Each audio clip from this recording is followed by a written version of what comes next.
So meron pong question si Madam Paracetamol. Ang gandang pangalan. Sa pangalan pa lang, nakakagamot na. Paracetamol. Sabi po niya, normal lang po ba matigas yung hair during shower after magpa-color? It's been 2 to 3 weeks na po pero pag nagbabasa po, matigas siya. If I apply treatment cream, nagiging soft naman. Actually, madam, when it comes kasi sa pagkukulay, kailangan sinasamahan niyo po yan ng pang-treatment. Kasi po yung pangkulay is chemical po yan na kapag wala pong treatment, ay normal lamang po talagang maninigas yan. Paracetamol.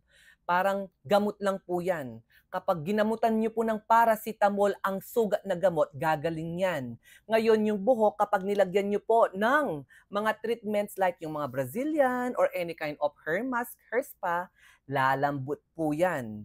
Kaya para sa'yo, paracetamol, normal lang na maninigas yan dahil kakakulay mo lang tapos hindi mo siya pina-treatment, normal lang talaga yan. Kaya kung gusto mong lumambot yan, ipa-treatment mo. O kaya naman, bumili ka na lang mga hair mask mo at ibabad mo ng at least 30 minutes. Pero much better kung ipapa-treatment mo ng 16.